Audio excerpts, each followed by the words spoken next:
ಸನ್ಮಾನ ಮಾಡುವ ಕಾರ್ಯಕ್ರಮದ ಈ ಕಾರ್ಯಕ್ರಮದ ಅಧ್ಯಕ್ಷತೆಯನ್ನು ವಹಿಸಿಕೊಂಡಿರತಕ್ಕಂತ ಕರ್ನಾಟಕ ರಾಜ್ಯ ರೈತ ಸಂಘ ಹಾಗೂ ಹಸಿರು ಸೇನೆಯ ರಾಜ್ಯಾಧ್ಯಕ್ಷರಾಗಿರ್ತಕ್ಕಂಥ ಚುಣಪ್ಪ ಪೂಜಾರಿ ಅವರ ಆದಿಯಾಗಿ ನಮ್ಮ ಈರಣ್ಣ ಸರ್ ಆದಿಯಾಗಿ ವೇದಿಕೆ ಮೇಲೆ ಆಸೀನರಾಗಿರ್ತಕ್ಕಂಥ ಎಲ್ಲ ಮುಖಂಡರ ಪಾದಗಳಿಗೂ ಶರಣಾರ್ಥಿಗಳನ್ನು ಸಲ್ಲಿಸ್ತಾ ಇಲ್ಲಿ ನೆರೆದಿರುವ ತಮ್ಮೆಲ್ಲರ ಪಾದಗಳಿಗೂ ಶರಣಾರ್ಥಿಗಳು. ಮೊದಲನೇದಾಗಿ ಇದರೊಳಗೆ ಮೂಡಲ ಅನ್ನೋಕ್ಕಿಂತ ಜ್ಯೋತಿ ಅನ್ನೋ ಶಬ್ದ ಬಹಳ ಅರ್ಥಗರ್ಭಿತದ. ಇಲ್ಲಿಂದ ತಾವು ಈಗಾಗಲೇ ಜ್ಯೋತಿಯನ್ನು ಬೆಳಗಿಸಿರಿ. ಜ್ಯೋತಿ ಬೆಳಗಿಸಿದಾಗ ಬಹಳ ಬದುಕಿನ ಬಗ್ಗೆ ನಾವೇನ್ ತಿಳ್ಕೊಳ್ಬೇಕಾಗಿಲ್ಲ. ಜ್ಯೋತಿ ಬೆಳಗುತ್ತಿದೆ, ಉರಿಯುತ್ತಿಲ್ಲ. ಮನುಷ್ಯ ಉರಿಯುತ್ತಿದ್ದಾನೆ, ಬೆಳಗುತ್ತಿಲ್ಲ. ಒಂದು ಮಾತಿನೊಳಗೆ ನಾವು ಬದುಕನ್ನ ತಿಳ್ಕೊಬೇಕಾಗ್ತದೆ. ನಮ್ಮ ಈರಣ್ಣ ಸರ್ ಹೇಳಿದ್ರು, ಬಹಳ ಜನ ವ್ಯಾಪಾರಸ್ಥರು ಅಲ್ಲಿ ಇಲ್ಲಿ ದೂರ ನಿಂತಾರ, ಹಂಗ ಅಂತೇಳಿ ಸರ್ ನಮ್ಮ ಇಂಚಗೇರಿ ಮಠದ ಮಾಧವಾನಂದ ಪ್ರಭುಜಿಯವರು ಹೇಳ್ತಾ ಇದ್ರು, ಯಾವ್ದಾದ್ರು ಹಳ್ಳಿ ಒಳಗ ಭಜನಾ ಮಾಡ್ಕೊಂತ ಹೋಗುವಾಗ ಮಾಧವಾನಂದ ಪ್ರಭುಜಿಯವ್ರಿಗೆ ಕೇಳಿದ್ರಂತ, ಅಲ್ರಿ ಅಪ್ಪ ಓನ್ಯಾಗ ಹೊಂಟಿರಿ, ಯಾವ ಹೆಣ್ಮಕ್ಳು ಬರವಾರು ಗಂಡು ಮಕ್ಕಳು ಬರವಾರು 4 ಜನ ಭಜನೆ ಮಾಡ್ಕೊಂತ ಹೊಂಟಿವಿ, ಮತ್ತೆ ಭಜನೆ ಯಾಕೆ ಮಾಡೋ ಸುಮ್ಮನೆ ಹೋಗೊಂಡ್ರಿ ಅಂತಂದಾಗ ಮಾಧವಾನಂದ ಪ್ರಭುಜಿಯವ್ರ ಬಾಯಾಗ ಬರ್ತದ ಶಬ್ದ, ಹಂಗಲ್ಲಪ್ಪ, ನಿಮಗೆ ಯಾಕೆ ಭಜನಾ ಮಾಡಕ್ ಹಚ್ಚಿನಿ ಅಂತಂದ್ರ ಯಾರೋ ವಯಸ್ಸಾದ ಹಿರಿಯರು ಮನ್ಯಾಗ ಕುಂತಿರ್ತಾರ, ಗರ್ಭವತಿ ಆಗಿರ್ತಕ್ಕಂಥ ತಾಯಿ ಮನೆಯೊಳಗೆ ಕುಂತಿರ್ತಾಳ. ನೀವು ಓಂ ನಮಃ ಶಿವಾಯ ಹರಿಮಾಧವ ಗುರುಮಾಧವ ಅನ್ನೋ ಶಬ್ದ ಏನೈತಲ್ಲ, ಆ ತಾಯಿ ಗರ್ಭದೊಳಗಿರ್ತಕ್ಕಂಥ ಮಗುವಿನ ಕಿವಿ ಕೇಳಿಸ್ತಾರ, ಮುಂದೆ ಜ್ಞಾನಿಯಾಗಿ ಹುಡ್ತಾನೋ ನೀವು ಮಾಡ್ಕೊಂತ ಹೋಗಂತಿದ್ರಂತ. ಬೆಳಗಬೇಕಾಗ್ಯದ ಬದುಕೊಂದಿಷ್ಟು. ಬಹಳ ಜನ ಬಹಳ ವಿಷಯಕ್ಕೆ ಹೋಗೋದು ಬೇಡ. 12ನೇ ಶತಮಾನದೊಳಗೆ ಬಸವಾದಿ ಶರಣರಾಗಿ ಹೋದ್ರು.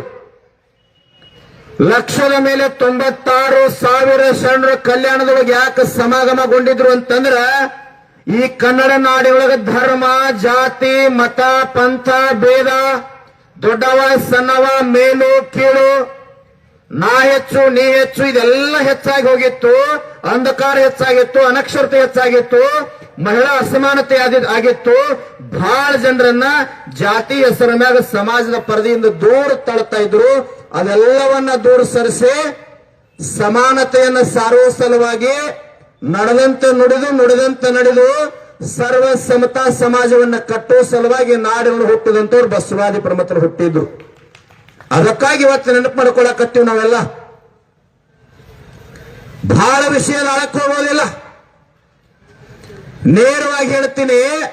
ಅಲೆಕ್ಸಾಂಡರ್ ಅಂತ ಹೋದ, ಅವ ಸಾಯೋ ಕಾಲಕ್ಕೆ ಏನಿತ್ತು ಅಂದ್ರ ಬಂಗಾರದ ಕಿರೀಟ ಹಾಕೊಂತಿದ್ದ, ಬಂಗಾರದ ಪಾದರಕ್ಷೆ. ಕೊನೆಗಾಲಕ್ಕ ಜಗತ್ತನ್ನ ಗೆಲ್ಲಬೇಕಂತ ಸಂಕಲ್ಪ ಕೊನೆಗೊಂದಷ್ಟ ಮಂಕ್ ಹಿಡ್ಕೊಂಡಿತ್ತು. ತನ್ನ ಮಂತ್ರಿಗಳನ್ನ ಎಲ್ಲರನ್ನೂ ಕರೀತಾನ. ಇನ್ನು 2-3 ದಿನದೊಳಗೆ ನಾನು ಸಾಯ್ತೀನಿ ಅಂತ ಗೊತ್ತಾದ ತಕ್ಷಣ ಮಂತ್ರಿಗಳಿಗೆ ಹೇಳ್ತಾನ, ನಾನು 3 ಮಾತುಗಳನ್ನು ನೀನು ನಡೆಸಿಕೊಡ್ಬೇಕು ಅಂತ ಕೇಳ್ದ. ಆಯ್ತ್ರಿ ಅಂದ್ರು. ಯಾಕಂದ್ರೆ ಜಗತ್ತನ್ನ ಗೆದ್ದಬೇಕಂತೇಳಿ ಅಂದಿರ್ತಕ್ಕಂಥ ಚಕ್ರವರ್ತಿ ಮಂತ್ರಿಗಳಿಗೆ ಹೇಳ್ತಾನ, ನನ್ನ 3 ಕೊನೆ ಆಶೆಗಳನ್ನು ನಡೆಸಿಕೊಡ್ಬೇಕು ಅಂತೇಳಿ.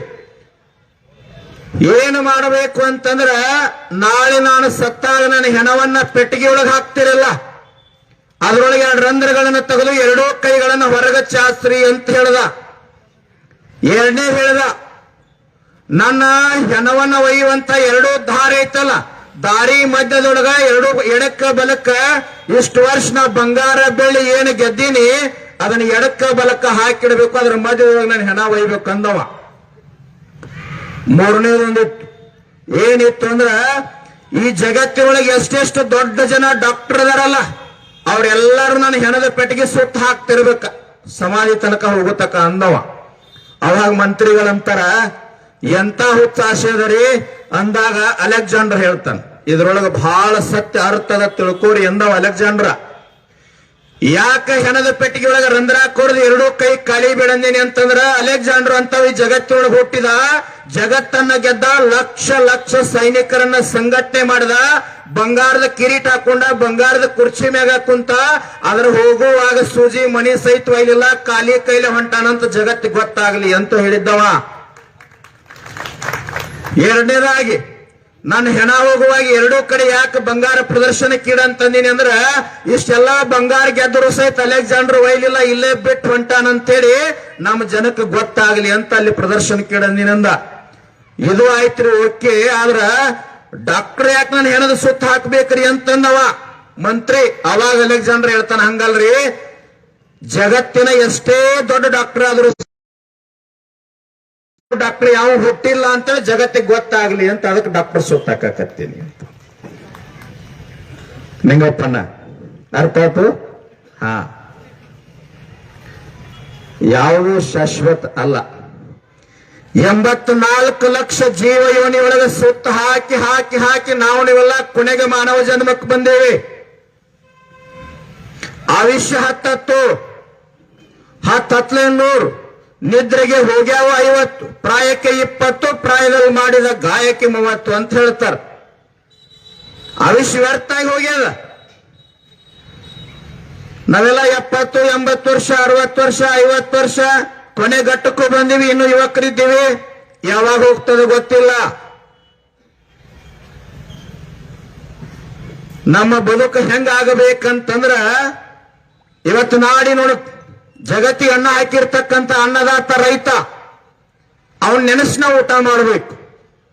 ಭಗವಂತಗೆ ಏನು ಬೇಡಬೇಕಂದ್ರೆ ನಮ್ಮ ತಟ್ಟಿ ಒಳಗೆ ಬಂದಿರತಕ್ಕಂಥ ಅನ್ನ, ರೊಟ್ಟಿ, ಕಾಯಿಪಲ್ಲೆ ಇದೇನು ಬಂದೈತಲ್ಲ, ಇದು ಯಾವ ರೈತನ ಹೊಲದೊಳಗೆ ಬೆವರು ಸುರಿಸಿ ಆ ರೈತನ ಕುಟುಂಬ ಬೆಳೆದು ನನ್ನ ತಟ್ಟಿ ಒಳಗೆ ಬಂದದಲ್ಲ, ನಾನು ಒಂದು ತುತ್ತು ಬಾಯೊಳಗೆ ಹಾಕುವೊಳಗೆ ಭಗವಂತಗೆ ಏನು ಬೇಡಕ್ಕೆ ತುತ್ತು ಹಾಕಬೇಕು ಅಂತಂದ್ರ, ಯಾವ ರೈತನ ಹೊಲದೊಳಗೆ ಅವ ಬೆವರು ಸುರಿಸಿ ದುಡ್ದಾನಲ್ಲ, ಆ ರೈತನ ಕುಟುಂಬ, ಹೆಂಡತಿ, ಮಕ್ಕಳು ಎಂದೂ ಬಡತನದೊಳಗ ಸಾಲದೊಳಗೆ ನರಳಬಾರ್ದಂಗ ಭಗವಂತ ಆಶೀರ್ವಾದ ಮಾಡು ಅಂತ ಹೇಳಿ ಬೇಡ್ಕೊಂಡು ನಾವು ತುತ್ತು ಬಾಯಾಗ ಹಾಕಬೇಕಾಗ್ಯದ. ಇವತ್ತೆಲ್ಲ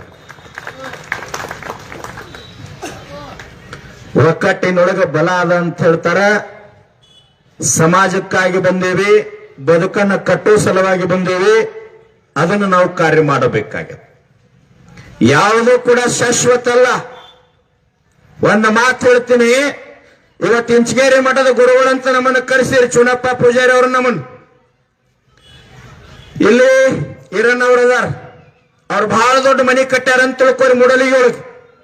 ಯಪ್ಪ ಮನೆಗೆ ಹೋಗೋಣ ಬರ್ರಿ, ಪೂಜೆ ಮಾಡೋಣ ಬರ್ರಿ ಅಂತ ಕರ್ಕೊಂಡು ಹೋಗ್ತಾರ. ಬಹಳ ದೊಡ್ಡ ಮನೆ ಅದು, ಪೂಜೆ ಮಾಡ್ತೀವಿ. ಬಹಳ ದೊಡ್ಡ ಮನೆ ಕಟ್ಟಿರಿ ಈರಣ್ಣ ಸರ್ ಅಂತ ನಾವ್ ಹೇಳ್ತೀವಿ. ಅವ್ರೇನಂತಾರ, ಯಪ್ಪ ನಮ್ಮದೇನಿಲ್ರಿ, ಎಲ್ಲಾ ನಿಮ್ಮ ಆಶೀರ್ವಾದ, ಇದೆಲ್ಲಾ ನಿಮ್ಮದಾರಿ ಅಂತಾರ.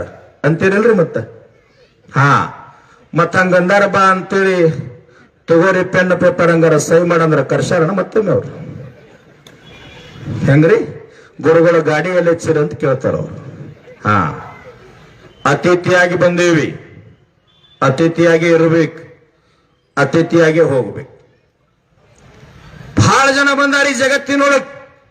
ವಿಜಯನಗರ ಸಾಮ್ರಾಜ್ಯ ಬಂದದ, ಮೈಸೂರು ಮಹಾರಾಜರು ಬಂದಾರ, ಡಚ್ಚರು ಬಂದಾರ, ಫ್ರೆಂಚರು ಬಂದಾರ, ಬ್ರಿಟಿಷರು ಬಂದಾರ, ಪೋರ್ಚುಗೀಸರು ಬಂದಾರ.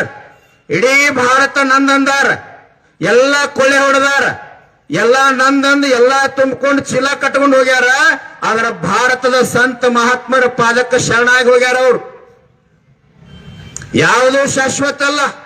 ವಿಜಯನಗರ ಸಾಮ್ರಾಜ್ಯದೊಳಗೆ ಏನು ಮಾಡ್ತಾ ಇದ್ದಾರೆ, ಬಂಗಾರ, ಬೆಳ್ಳಿ, ವಜ್ರವನ್ನ ನೀವ್ ಹೆಂಗ ಜೋಳ ಸೇರ್ನ್ಯಾಗ ಮಾರ್ತಿರಲ್ಲ, ಹಂಗ ಸೇರ್ನ್ಯಾಗ ಮಾರಾಟ ಮಾಡಿರ್ತಕ್ಕಂಥ ಪರಂಪರೆ ಇವತ್ತು ಹಾಳ ಹಂಪಿ ಕಲ್ಲಾಗಿ ಬಿದ್ದದ. ಯಾವುದೂ ಶಾಶ್ವತ ಅಲ್ಲ. ಎಷ್ಟೋ ಚಕ್ರವರ್ತಿಗಳು ಬಂದಾರ, ಕೊನೆಗೆ ಸಾಯೋ ಕಾಲಕ್ಕೆ ನರಳಿ ನರಳಿ ನರಳಿ ಹೋಗ್ಯಾರ. ಅವ್ರು ಬಂಗಾರು ಬಂದಿಲ್ಲ, ಭೂಮಿನೂ ಬಂದಿಲ್ಲ, ಶರಣಾದಂತ ರಾಜಮನೆತನಗಳು ಬೆನ್ನು ಹತ್ತಿಲ್ಲ, ಕಡೆಗೆ ಹೆಂಡತಿ ಮಕ್ಕಳು ಸಹಿತ ಮೈ ಮುಟ್ಟಿಲ್ಲ. ನಾ ಬಹಳ ಸಾರಿ ಹೇಳ್ತಿರ್ತೀನಿ, ಕೋವಿಡ್ಗಳು ಎಷ್ಟೋ ಮಂದಿ ಸತ್ರ ಹೆಣ ಸಹಿತ ಮುಟ್ಟಿಲ್ಲ. ಹೆಂಡತಿ ಮಕ್ಕಳು ದೂರ ನಿಂತಾವ, ಮಕ್ಕಳು ದೂರ ನಿಂತಾವ, ಮಕ್ಕಳಿಗಾಗಿ ಆಸ್ತಿ ಮಾಡಿವಿ ನಾವೆಲ್ಲ.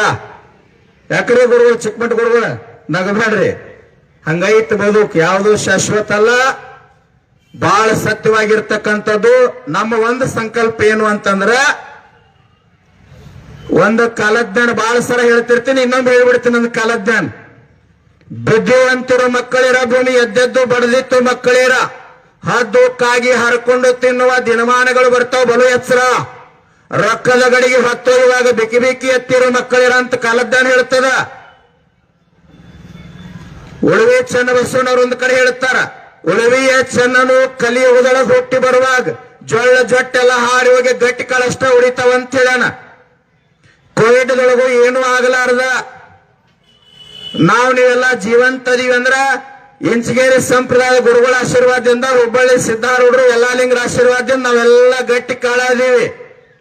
ನಾವೇನು ಬೇಡ್ಬೇಕಾಗೈತಿ? ಏನು ಬೇಡ್ಬೇಕು? ನಾವೆಲ್ಲ ಮೂಡಲಗಿ ಪಟ್ಟಣದ ಜನ ಎಲ್ಲ ಆನಂದ ಇರಬೇಕು, ಕಣ್ಣೀರು ಒರೆಸ್ಬೇಕು. ನಾವೆಲ್ಲ ನಾವು ಖುಷಿ ಇರಬೇಕು, ಸುತ್ತಿರದಂತ ಎಲ್ಲಾ ಜನ ಖುಷಿ ಇರ್ಬೇಕಂತೇಳಿ ಭಗವಂತನ ಹತ್ರ ನಾವು ಬೇಡಬೇಕಾಗಿತ್ತು. ನಾವೇನ್ ಬೇಡಕತ್ತೀವಿ?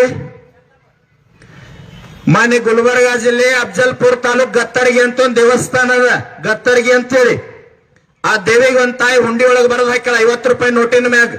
ಏನು ಬರ್ದಾಳಂದ್ರ, ಮುಂದಿನ ಅಮಾಸಿಗೆ ಬರ್ತೀನಿ ತಾಯಿ, 5,000 ರೂಪಾಯಿ ಹಾಕ್ತೀನಿ, ಆದ್ರ ಮುಂದಿನ ಅಮಾಸಿಗೆ ಬರೋದ್ರಂಗ ನಮ್ಮ ಅತ್ತಿ ಮಾವ ಇಬ್ರು ಸಾಯಂಗ ಆಶೀರ್ವಾದ ಮಾಡು. ನಡೆದ್ ಘಟ್ನಾರೆ, ನಾ ಏನ್ ಹೊಸಾದ್ ಹೇಳಾಕತ್ತಿಲ್ಲ. ಈ ಎಲ್ಲ ಟ್ರೆಂಡ್ ಹೆಂಗ್ ನಡೆದೈತೆ ಅಂದ್ರ, ಏನ್ ಮಾತಾಡ್ರು ಕಟ್ ಮಾಡೋದು, ಮತ್ತೊಂದು ಹಚ್ಚಿ ಬಿಡೋದು. ನಮ್ಮ ಅಧ್ಯಕ್ಷ ಮನೆ ಯಾವ್ದೋ ಒಂದು ಊರಾಗ ಪಾಪ ಮಾತನಾಡುವಾಗ ಏನ್ ಮಾತಾಡಿದ್ರಿ? ನಾವೆಲ್ಲ ರೈತರದೀವಿ, 1000 ಟನ್ 1,00,000 ಟನ್ ಕಬ್ಬ ಬೆಳಿತೀವಿ, ಎಂತೆಂತವ್ರು ಎಂತೆಂದ್ರ ತಿರ್ಗಾಡತ್ತಾರ, ನಾವು ಅಂದ್ರೆ ತಿರ್ಗಾಡೋ ಪಾಪ ಅದ ಹೆಸರು ಹೇಳಿತ್ ನಮ್ಮ ಅಧ್ಯಕ್ಷ. ಅದನ್ನ ಕಟ್ ಮಾಡಿ ಟಿವಿಯಾಗ ಹಾಕ್ತಾರ. ಯಾಕ್ರಿ? ನಾವ್ ಬರೀ ಮಂದಿಗೆ ಉತ್ತರ ಕೊಟ್ಟು ಸಾಕಾಗ್ಯದರಿ. ಎಷ್ಟು ಹುರ್ಕೋತೈತಪ್ಪ ಜನ, ಏನು ತ್ರಾಸ ಹೊಡೆದೈತಿ ಭೂಮಿ ತಲೆ ಮ್ಯಾಗ. ಹೆಂಗ್ರಿ ಗುರುಗಳು?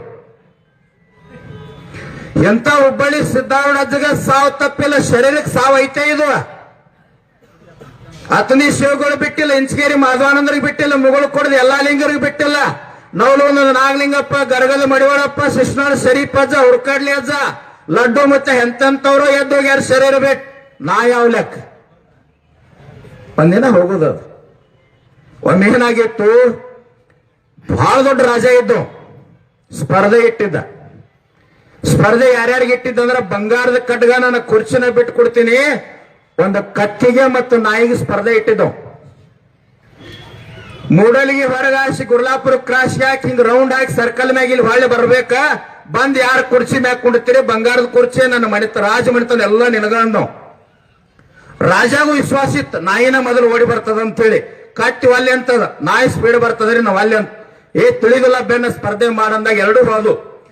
ಕಟ್ಟಿ ಎಲ್ಲಾ ಓಣ್ಯಾಗ ಹಾಸಿ, ಗುರ್ಲಾಪುರ ಕಾಸಿ ಓಣಿ ಒಳಗ ಹಾಸಿ ಬಂದ ಕುರ್ಚಿ ಮ್ಯಾಗ ಕುಂತು 3 ತಾಸಕ್ಕೆ ನಾಯಿ ಬತ್ತು.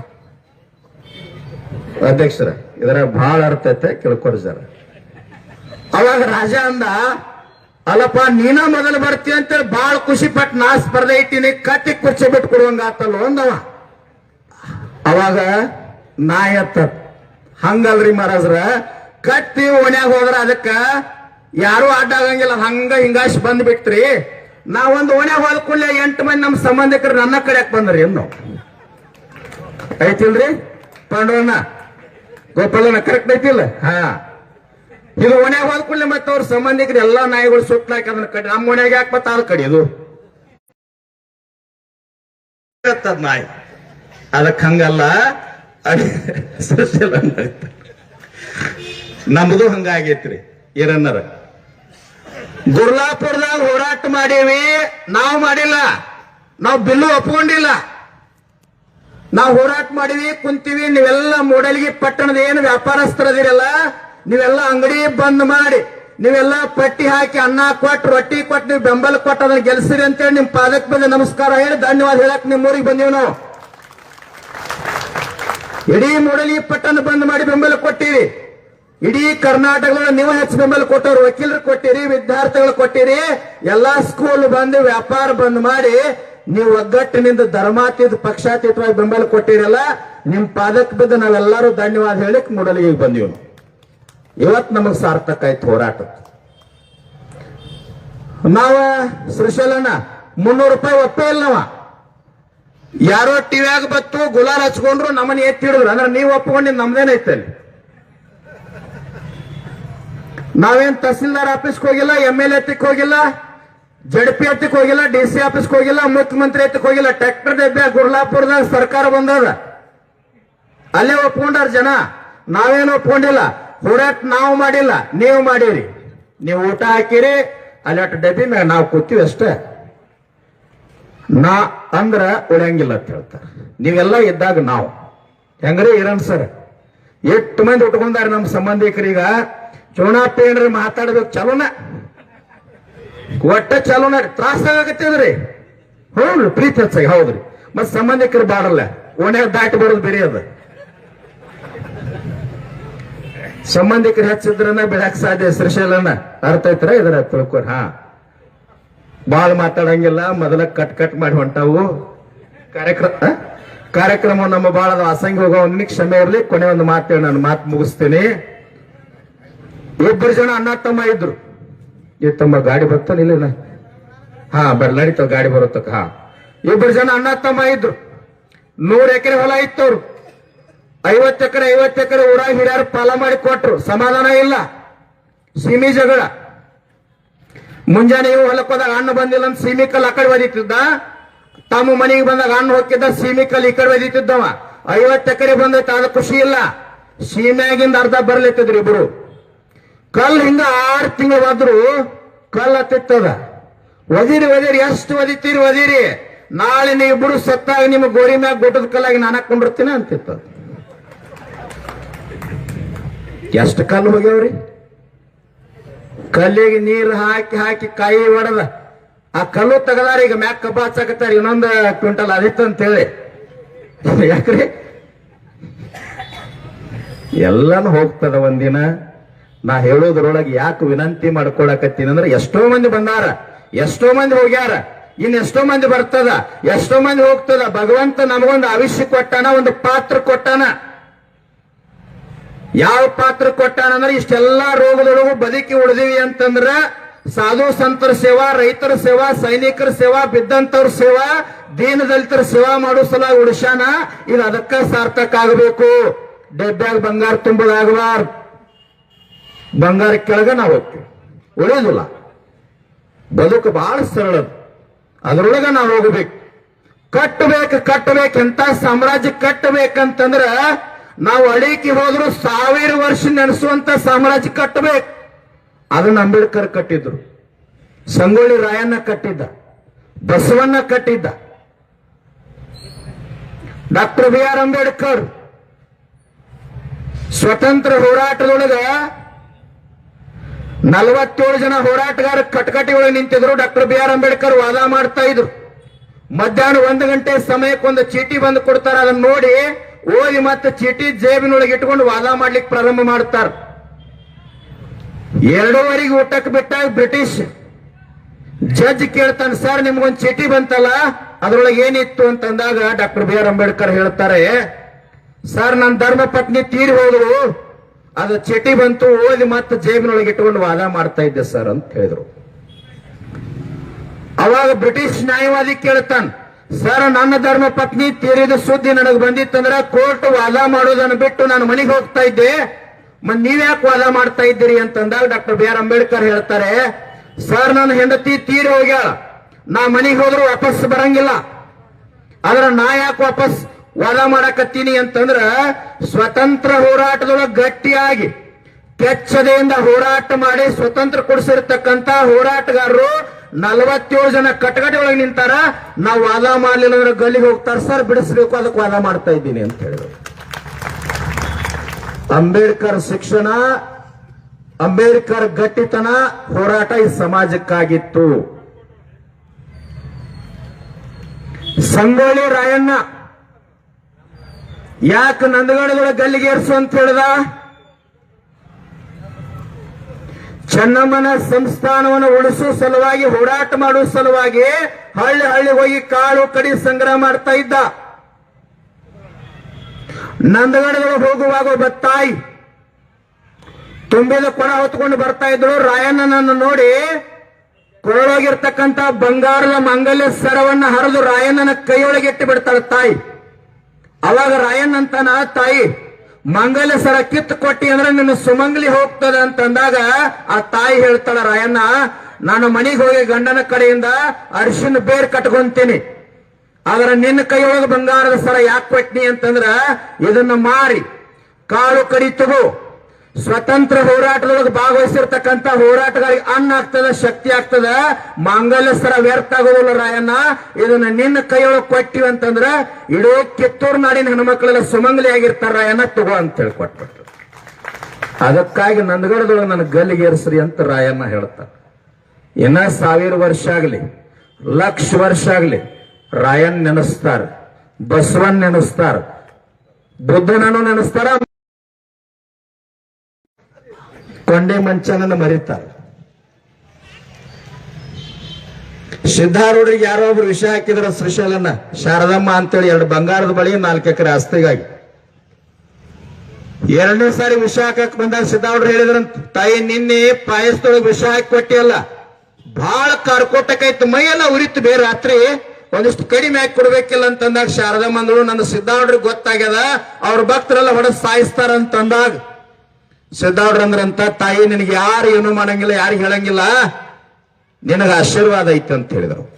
ಹೆಂಗಂದ್ರ ರೂಢಿಯೊಳಗ ಆರೂಢರಾಗಿರ್ತಕ್ಕಂಥ ಸಿದ್ಧಾರೂಢಿಗೆ ವಿಷ ಹಾಕಿದ್ರು ಸಾಯ್ಲಿಲ್ಲ ಅಂತೇಳಿ ಸಿದ್ಧಾರೂಢರ ಇತಿಹಾಸ ಭೂಮಿ ತೆಲುಮಿಗೆ ಎಷ್ಟು ಜೀವಂತ ಇರ್ತೈತಲ್ಲ ಅಲ್ಲಿ ಮಠ ನಿಂದು ಜೀವಂತ ಇರ್ತೈತಿ, ಹೋಗ್ತಾ ಈ ಮನಿ ಬೆಳಗ್ಲಿ ಅಂತ ಹೇಳಿದ್ರು. ಅದಕ್ಕಾಗಿ ಅವ್ರು ನೆನೆಸ್ತೀವಿ. ಹೆಂಗ ನೆನೆಸಬೇಕು ಅಂತಂದ್ರ, ಬಿದ್ದಾಗ ಯಾಕೆ ಬಸವಣ್ಣನ ಹೆಸರು ತಗೋಣಿ ಅಂತಂದ್ರ, ಬಸವಣ್ಣ ಲಕ್ಷದ ಮೇಲೆ 96,000 ಜನ ಸಮಾಗಮ ಆಗಿದ್ರು, ಮಂತ್ರಿ ಇದ್ದ, ಏನು ಬೇಕಾದ ಸಂಪತ್ತು ಮಾಡಬೇಕಾಗಿತ್ತು. ಆದ್ರೆ ಒಂದು ಗಳಿಸಿದ್ದ ಬಸವಣ್ಣ, ಏನು ಗಳಿಸಿದ್ದ ಅಂದ್ರ ಇಡೀ ಕನ್ನಡ ನಾಡಿನೊಳಗೆ ಪ್ರತಿಯೊಬ್ಬ ವ್ಯಕ್ತಿಯ ಹೃದಯವನ್ನು ಗೆದ್ದು ಆತ್ಮ ಸಾಮ್ರಾಜ್ಯವನ್ನು ಗಳಿಸಿದ್ದ ಬಸವಣ್ಣ. ಒಮ್ಮೆ ದಾರಿಯೊಳಗೆ ಹೋಗುವಾಗ ಕೆಳವರ್ಗದ ವ್ಯಕ್ತಿಯನ್ನ ಹೊಡೆದು ರಕ್ತ ಸಿಕ್ತ ಮಾಡಿ ದಾರಿಯೊಳಗೆ ಒಗದಾಗ ಆ ವ್ಯಕ್ತಿ ಅರೆ ಪ್ರಜ್ಞಾವಸ್ಥೆ ಒಳಗಿದ್ದ, ಯಾರು ಮುಟ್ಟಿದ್ರು ಗೊತ್ತಾಗ್ತಿರ್ಲಿಲ್ಲ. ಒಬ್ಬ ವ್ಯಕ್ತಿ ಬಂದ ಆ ವ್ಯಕ್ತಿಯನ್ನು ಮುಟ್ಟಿದ ವ್ಯಕ್ತಿ ಯಾರಂತ ಬಿದ್ದವನಿಗೆ ಗೊತ್ತಿರಲಿಲ್ಲ. ಅದ್ರ ಕೆಳಗಿದ್ದ ವ್ಯಕ್ತಿ ಬಾಯಾಗ ಬರ್ತಿತ್ತು, ಬಸವ ಬಸವ ಬಸವಣ್ಣ ಅಂತ ಹೇಳಿ. ಅವಾಗ ಮುಟ್ಟಿದ ವ್ಯಕ್ತಿ ಕೇಳ್ತಾನ, ನಾನೇ ಬಸವಣ್ಣ, ನಾನೇ ಮುಟ್ಟಿನಿ ಅಂತ ನನಗೆ ಹೆಂಗ್ ಗೊತ್ತಾಯ್ತು ಅಂತಂದಾಗ ಬಿದ್ದಿರ್ತಕ್ಕಂಥ ವ್ಯಕ್ತಿ ಹೇಳ್ತಾನ, ಕಲ್ಯಾಣದೊಳಗೆ ಬಿದ್ದಂತವ್ರನ್ನ ಎತ್ತುವಂತ ಬಸವಣ್ಣ ಬಿಟ್ಟು ಮತ್ತಾರು ಬರ್ಲಿಕ್ಕೆ ಸಾಧ್ಯ, ಅದಕ್ಕೆ ಬಸವಣ್ಣ ಅಂದಿನಿ ಅಂತ ಹೇಳಿ. ಅದಕ್ಕಾಗಿ ದಯವಿಟ್ಟು ಸಮಯ ಬಾಳ ಆಯ್ತು, ಸುಸಲನ್ನ ಬಿಡ್ತೀನಿ ಸಾಕ್ರಿ, ಇವಾಗ ನಾನು ಹೋಗ್ತೀನಿ ಬಿಡ್ತೀನಿ. ಅದ ಬರ್ತೈತ್ರಿ, ಬರುವತ್ತದು ಇರ್ಲಿ. ಹಾ, ಇನ್ನೊಂದು ನೆನಪು ಮಾಡಿ ಕೊಟ್ರು, ಲಾಸ್ಟ್ ಒಂದು ಮಾತು ಹೇಳಿಬಿಡ್ತೀನಿ. ನಿಂಗಪ್ಪನ ಗಟ್ಟಿತನ ಇರಬೇಕು ಬದುಕಿನ್ಯಾಗ. ಆ ಗಟ್ಟಿತನ ಹೆಂಗಿರ್ಬೇಕಂದ್ರೆ ಗುಡ್ಡು ಸಹಿತ ನಾಶ ಆಗಿ ಹೋಗ್ಬೇಕು, ಆ ಗಟ್ಟಿತನ ಇರಬೇಕು. ಮೂಡಲ್ಗಿಂತ ಪಟ್ಟಣ ಅದು ಬಹಳ ದೊಡ್ಡ ಸಿಟಿ. ಊರಾಗ ಬಹಳ ದೊಡ್ಡ ಗೌಡ ಇದ್ದ, ತಪ್ಪು ತಿಳ್ಕೊಂಡಿರ ಮತ್ತೆ ಯಾರ ಗೌಡ್ರು ಇದ್ರು, ನಿಮಗಲ್ಲ, ಬೇರೆ ಕಡೆ ಹೇಳೋದು, ಇಲ್ಲಿ ಹೆಸರು ಹೇಳಕತ್ತೀನಿ ಮತ್ತೆ. ಆಮೇಲೆ ನಾನು ಹಿಡ್ಕೊಂಡಿರ ವೇದಿಕೆ ಮ್ಯಾಗ. ಬಹಳ ದೊಡ್ಡ ಗೌಡ ಇದ್ದವ, 20 ವರ್ಷ ಆಯ್ತು ಬಂದೂಕ್ ಪರ್ಮಿಷನ್ ಇತ್ತು, ಎಂದೂ ಕೂಡ ಒಂದು ಇಲಿ ಸಹಿತ ಕೊಂದಿರ್ಲಿಲ್ಲವ. 12 ಗಂಟೆಗೆ ಊರಾಗ ಹುಲಿ ಬಂತ, ಓಡಿ ಮನಿಗೆ ಹೋದ, ಹೆಂಡತಿಗೆ ಹೇಳ್ದ, ಊರೊಳಗೆ ಹುಲಿ ಬಂದದ, ಕೊಂದು ಬರ್ತೀನಿ, ಬಂದೂಕ್ ತಗುತ್ತಾ ಅಂದ. ಅವಾಗ ಹೆಂಡತಿ ಎಷ್ಟು ಖುಷಿ ಆಗ್ತಾಳ, 20 ವರ್ಷ ಆತ್ ನನ್ನ ಗಂಡ ಒಂದು ಇಲಿ ಸಹಿತ ಕೊಂದಿಲ್ಲ, ಇವತ್ತು ಹುಲಿ ಕೊಲ್ಲಾಕ್ ಹೊಂಟಾನಂತೇಳಿ ಬಂದೂಕ್ ತೆಗೆದು ಕೈಯಾಗ ಕೊಟ್ಟು ಹೇಳ್ತಾಳ, ನಿಂದ್ರಿ ಅಂದ್ರ. ಒಳಗೆ ಹೋಗಿ ಆರತಿ ಹಚ್ಕೊಂಡು ಬಂದ, ಹನಿಗೆ ಸಿಂಧೂರ್ ಹಚ್ಚಿ ಆರತಿ ಮಾಡಿದ್ರು. ಹುಲಿ ಕೊಂದು ಬರ್ರಿ, ಮೃಷ್ಟಾನ್ನ ಅಡಿಗೆ ಮಾಡ್ತೀನಿ, ಇಬ್ರು ಕೂಡ ಊಟ ಮಾಡೋಣ್ರಿ ಅಂದ್ರು. ಬಹಳ ದೊಡ್ಡ ಮನೆ, ಒಂದ್ 2-3 ತಾಸು ತಾಯಿ ಅಡಿಗೆ ಮನ್ಯಾಗ ಹೋಗಿ ಎಲ್ಲ ಮೃಷ್ಟಾನ್ನ ಮಾಡಿದ್ರು. ಗಂಡ ಬರೋ ದಾರಿ ಕಾಯ್ಬೇಕಂತೇಳಿ ದ್ವಾರ ಬಾಗಿಲಿಗೆ ಬರೋದ್ರೊಳಗ ಹೆಗಲಿಗೆ ಬಂದೂಕ್ ಹಾಕೊಂಡು ಹಂಗ ನಿಂತಿದ್ದೀವ. ಅವಾಗ ಹೆಂಡತಿ ಕೇಳಿದ್ಳ, ಅಲ್ರಿ ಹುಲಿ ಕೊಲ್ಲಾಕ್ ಯಾಕೆ ಹೋಗಿಲ್ರಿ ಅಂತಂದ್ರು. ಅವಂದ, ಹುಲಿ ಏನೋ ಧೈರ್ಯಲೆ ಕೊಲ್ಬೇಕಂತ ಹೊಂಟಿದ್ದೆ, ಆದ್ರೆ ಎದರ ಮನಿ ನಾಯಿ ನನ್ನ ಕೆಕ್ಕರ್ಸ್ ನೋಡಕತ್ತೈತಿ, ಹೋಗ್ಲಿ ಅಂದವ. ನಿಂಗಪ್ಪನ ಹುಲಿ ಯಾರು, ಇಲಿ ಯಾರು ಬೇಡ. ಅದಕ್ಕ ಬದುಕು ಬಹಳ ಸುಂದರ, ಬದುಕು ಬಹಳ ಸುಂದರ ಅದ. ತಾಯಿ ಗರ್ಭದೊಳಗಿದ್ದಾಗ ಒಂದು ಮಾತು ಕೊಟ್ಟು ಬಂದೀವಿ ನೀವೆಲ್ಲ, ಆಸ್ತಿ ಮಾಡ್ತೀನಂತಲ್ಲ, ಬಂಗಾರ 9 ತಿಂಗಳು 9 ದಿನ ತಾಯಿ ಗರ್ಭದೊಳಗೆ ಇರ್ಲಾಕ್ ತ್ರಾಸಾಗಿ, ಮಲಮೂತ್ರ ವಾಸನೆಯೊಳಗೆ ಹೇಸಿಗೆ ಬಂದ ತ್ರಾಸಾಗಿ ಭಗವಂತಿಗೆ ಏನು ಮಾತು ಕೊಟ್ಟಿವಿ ಅಂದ್ರ, ಯಪ್ಪ ಲಘು ಬಗೆಯಿಂದ ಭೂಮಿ ಕಳಿಸ್, ಸಾಯೋ ಕೊನಿ ಮಠ ನೀನು ನಾಮಸ್ಮರಣೆ ಮಾಡಿ ಬದುಕ್ತೀವಿ ಅಂತೇಳಿ ಮಾತು ಕೊಟ್ಟು ಬಂದೀವಿ. ಎಷ್ಟು ಮಂದಿ ಮಾಡಾಕತ್ತೀವಿ, ಮರತೀವಿ. ಈ ಮೂಗಿನಿಂದ ಒಂದು ದಿನಕ್ಕೆ 21,600 ಶ್ವಾಸ ಹೋಗ್ತದ. ವ್ಯರ್ಥ ಆಗಿ ಹೊಂಟದ. ಅದಕ್ಕೆ ವಿಠಲ ಅನ್ರಿ, ಮಾಧವ ಅನ್ರಿ, ಬಸವ ಅನ್ರಿ, ಕನಕ ಅನ್ರಿ, ಯಲ್ಲಾಲಿಂಗ ಅನ್ರಿ, ಶಿವಯೋಗಿ ಅನ್ರಿ, ಸಿದ್ಧಾರೂಢ ಅನ್ರಿ, ಗರಗದ ಮಡಿವಾಳಪ್ಪ ಅನ್ರಿ, ಶರೀಫ ಅನ್ರಿ, ಯಾರ ಹೆಸರಲ್ಲೇ ಕರೆದ್ರು ಸಹಿತ ಭಗವಂತ ಹೋಗಿ ಮುಟ್ಟುತ್ತದ. ಅದ್ರ ಆಯುಷ್ಯ ಬಹಳ ವ್ಯರ್ಥ ಆಗಿ ಹೋಗ್ಯದ. ಆ ವ್ಯರ್ಥ ಆಗಿರ್ತಕ್ಕಂಥ ಆಯುಷ್ಯ ಹೋಗ್ಲಿ, ಏನಿದ್ದರೆ ಸಾರ್ಥಕ ಮಾಡ್ಕೋಬೇಕಾಗತ್ತೆ. ಏನು ಮಠದಾಗ ಮಂದಿರದಾಗ ಮಡಿಯಿಂದ ಹೋಗಿ ಕೂತ್ರ ಭಕ್ತಿ ಆಗೋದಿಲ್ಲ. ಇದ್ದಲ್ಲೇ ಇರ್ರಿ, ಕುಂತಲ್ಲೇ ಕುಂಡ್ರಿ. ನಿಂತ ಕುಂತಾಗ ನಡೆಯುವಾಗ, ಕೆಲಸ ಮಾಡುವಾಗ, ತಾವೆಲ್ಲ ರೈತರು ಹೊಲದಾಗ ದುಡಿಯುವಾಗ ಓಂ ನಮಃ ಶಿವಾಯ ಅನ್ರಿ. ಅದಕ್ಕೇನು ರೊಕ್ಕ ಕೊಡ್ಬೇಕಾಗಿಲ್ಲ, ಯಾರ ಪರ್ಮಿಷನ್ ತಗೋಬೇಕಾಗಿಲ್ಲ. ಕುಂತಾಗ ನಿಂತಾಗಿದ್ದು ಮನಸ್ಸು ಖಾಲಿ ಅದ. ಇಂಚಗೇರಿ ಸಂಪ್ರದಾಯ ಮನಸ್ಸಿಗೆ ನಾಮ ಕೊಟ್ಟದ. ಅದಕ್ಕೆ ನೀವು ಓಂ ನಮಃ ಶಿವಾಯ ಅನ್ರಿ, ಮಾಧವ ಅನ್ರಿ, ಬಸವ ಅನ್ರಿ, ಬುದ್ಧ ಅನ್ರಿ, ಯಾರ ಹೆಸರಿನಿಂದ ಕರೆದ್ರು ಸಹಿತ ಭಗವಂತ ಹೋಗಿ ಮುಟ್ತದ. ಅದಕ್ಕಾಗಿ ಆಯುಷ್ಯ ವ್ಯರ್ಥ ಮಾಡಿಕೊಳ್ಳಾರ್ದ ಏನು ಮಾಡಬೇಕಂದ್ರೆ ದಿನನಿತ್ಯ ನಾಮಸ್ಮರಣೆ ಮಾಡಿ ಇರುವಂತ ಆಯುಷ್ಯವನ್ನ ಬಿದ್ದಂತವ್ರು ಸೇವಾ ಮಾಡುವ ಸಲುವಾಗಿ, ಕಣ್ಣೀರು ವರ್ಷ ಸಲುವಾಗಿ ನಾವು ಸಾರ್ಥಕ ಮಾಡ್ಕೊಳ್ಳೋಣ ಅಂತ ಹೇಳಿ ಕೊನೆ ಒಂದು ಮಾತು. ಮಾನ್ಯ ನಮ್ಮ ಅಧ್ಯಕ್ಷರು ವಿಧಾನಸಭೆಯೊಳಗೆ ಸಿದ್ದರಾಮಯ್ಯನವ್ರಿಗೆ ಕೇಳ್ಯಾರ, ಈಗ ನೌಕರಸ್ಥರಿಗೆ 60 ವರ್ಷ ಆದ ನಂತರ ಪೆನ್ಷನ್ ಬರ್ತೈತಲ್ಲ, ಅವ್ರು ಆರಾಮ್ ಇರ್ತಾರೆ ಜೀವನ ಮಾಡ್ಲಿಕ್ಕೆ. ಮತ್ ನಮ್ಮ ರೈತರು 60 ವರ್ಷ ಆದ ನಂತರ ಕೈಕಾಲು ಹೋಗ್ತಾವ, ಕಣ್ಣ ಮಂಜ್ ಕಾಣ್ತಾವ, ವಯಸ್ಸಾಕೈತಿ. ಅದಕ್ಕೆ ನಾವೇನ್ ಕೇಳಿವಂತಂದ್ರ 60 ವರ್ಷ ಆಗಿರ್ತಕ್ಕಂಥ ಗಂಡ ಹೆಂಡತಿ ಇರ್ತಕ್ಕಂಥ ರೈತ ಕುಟುಂಬಕ್ಕೆ ಒಂದು ತಿಂಗಳಿಗೆ 10,000 ರೂಪಾಯಿ ಪೆನ್ಷನ್ ಕೊಡ್ಬೇಕಂತ ಕೇಳಿವಿ. ಪೆನ್ಷನ್ ಬರ್ತಾರ, ನಾವು ಆರಾಮ್ ಇರ್ತೇವೆ. ದವಾಖಾನಿ ತೋರಿಸ್ತಾರ, ಮಕ್ಕಳು 1ನೇ ತಾರೀಕು 10,000 ರೂಪಾಯಿ ಅಪ್ಪಂದು ಬರ್ತದಂದ್ರೆ ಕೈಕಾಲು ಒತ್ತಾರ, ಸೇವಾ ಮಾಡ್ತಾರ, ಏನ್ ಬೇಕಾದ್ ಕೊಡಿಸ್ತಾರ. ಇಲ್ಲಾಂದ್ರೆ ಕಬ್ಬಿನ ಬಿಲ್ ಬಂದ್ ತಡೆಯತ್ತಾರ. ಹೌದಲ್ರಿ? ಆ ಪೆನ್ಷನ್ ಬರುವಂಗ್ ಕೇಳಾಕತ್ತೀವಿ. ನಿಮ್ದೆಲ್ಲ ಸಹಕಾರ ಇರ್ಲಿ. ಹೋರಾಟ ಅಂತ ಬಂದಾಗ ಧರ್ಮ, ಜಾತಿ, ಪಂಥ, ಪಕ್ಷ ಅದೆಲ್ಲವನ್ನ ದೂರ ಸರಿಸಿ ನಾವು ನೀವೆಲ್ಲ ಒಕ್ಕಟ್ಟಾದೀವಿ ಅಂದ್ರ ಎಲ್ಲದಕ್ಕೂ ಬೆಲೆ ತಗೊಳಕ್ ಸಾಧ್ಯ ಐತಿ, ನ್ಯಾಯ ಪಡ್ಕೊಳಕ್ ಸಾಧ್ಯ ಐತಿ. ಗಟ್ಟಿತನದಿಂದ ಹೆಜ್ಜೆ ಇಟ್ರ ದೇವರ ಬೆಟ್ಟಕ್ಕಂತ ಹೇಳ್ಯಾರ. ತಾವೆಲ್ಲ ಗಟ್ಟಿ ಆದಕ್ಕಾಗಿ ಸರ್ಕಾರ ಗುರ್ಲಾಪುರಕ್ಕೆ ಬಂದೈತಿ. ಇದೆಲ್ಲ ನಿಮ್ಮ ಗೆಲುವದ, ನಾನು ನಂದು ಅಲ್ಲ, ಸರ್ವ ಸಮಾಜದ ಗೆಲುವು ಅಂತ ಹೇಳಿ ನನ್ನೆರಡು ಮಾತುಗಳನ್ನು ತಮ್ಮೆಲ್ಲರ ಪಾದಕರ್ತ.